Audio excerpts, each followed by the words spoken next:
will make this marriage last. I told him that he and his bride needed to pray together every day. Not words, but to pray. Might include some words. But prayer is a reflection of a life surrendered to Christ. Amen. Prayer is a reflection of a heart that seeks relationship at a genuine, authentic level.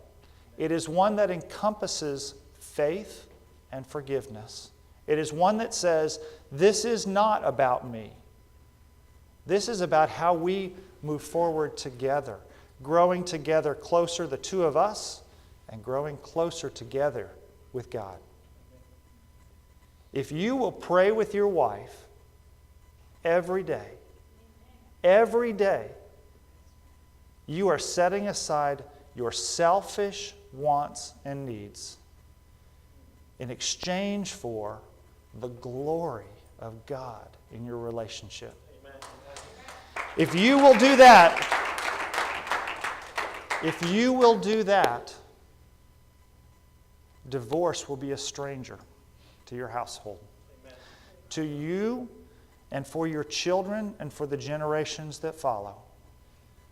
Train up that child in the way that he should go. And even when he was old, he will not depart from it. That's the relationship we need to model for our children as well, so that the next generation that we have an influence on won't see divorce as the easy way out. Divorce won't be an option.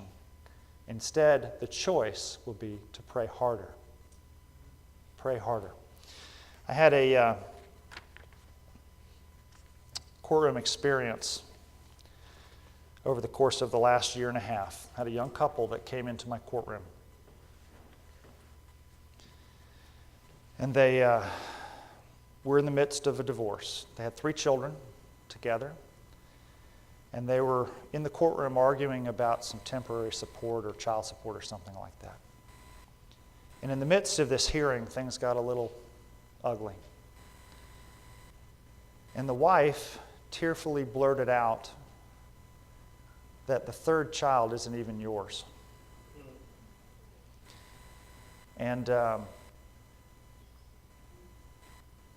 it was the beginning of some really ugly things that were said, that were done between a husband and a wife, that ended at that hearing with the husband demanding that the court order some paternity testing on the children. After a couple of hearings where I wanted to hear some evidence and some law about all of that, I refused to order the paternity testing because I didn't think it was in the best interest of the children or the family. And the law supported that decision. I didn't just make that up. Although I would have liked to have just made it up. The law supported that decision.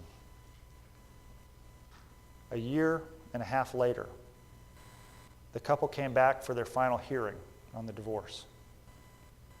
We had a trial, and during the midst of that trial, I learned that since the hearing a year and a half earlier, the father had not visited with his son, that 3rd child, believing that that child was not his. For a year and a half, he had turned his back on that little boy who was 4 years old over the course of this case.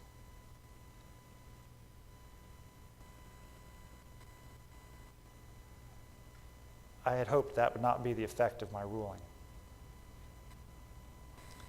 And at the end of the trial, I talked to both of these parents. I made my ruling, dissolved their marriage. And I took about 10 or 20 minutes to just talk with the father. And I told him what I have often told my children and what my wife and I talk about frequently. Love is a decision. It isn't an emotion. It's not something that happens to us. We don't fall into it. It is a choice. Every day I wake up and I choose to love my wife. And I said to him, in that same way, you can choose to love a child. That little boy didn't decide to get involved in whatever it is that may have gone on with you and with your wife. He was just here. And for the first 4 years of his life, when he called out Daddy, he had one man in mind, and that's you. And you may choose today to love him. And for the next, hopefully, many decades of his life, he will know that you have chosen to love him. I say a lot of things from the bench.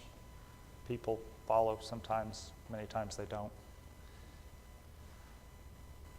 And the case was closed, and we walked out of the courtroom, and as so often happens with the caseloads we have, I just assumed I would never hear anything else. About 3 weeks later, one of the lawyers involved in the case came back, and she said to me, "Judge, you're not going to believe this. That father left your courtroom, and he went and picked up his little boy." Amen.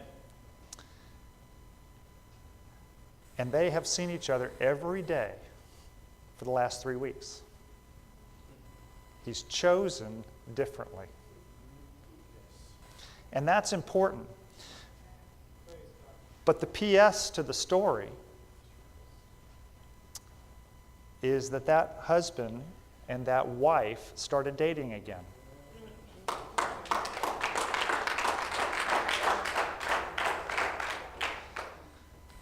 And they were supposed to be married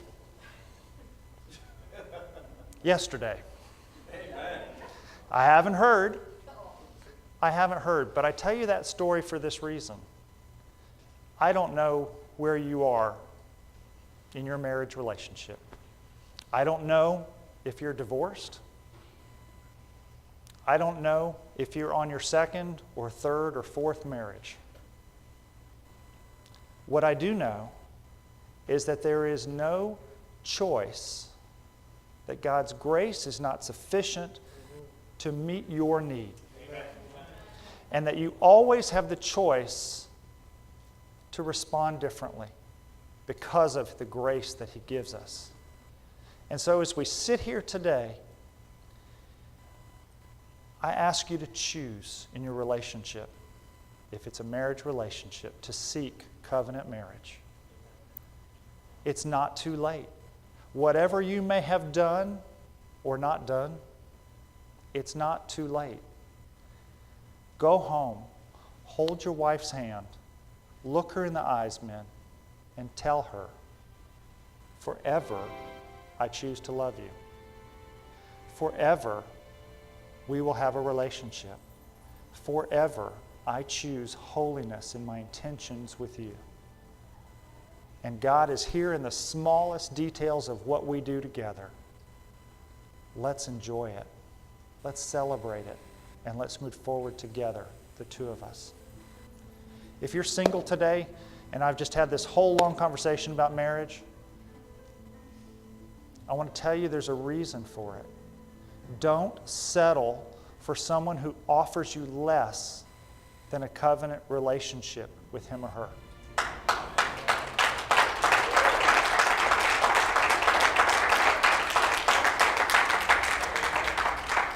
God's way too good, and He's got way too much in store for you to settle for anything less. Amen. Look forward to it. You guys, thank you so much for the privilege of being able to come and share. Thank you, Pastor. What a blessing. Thank you.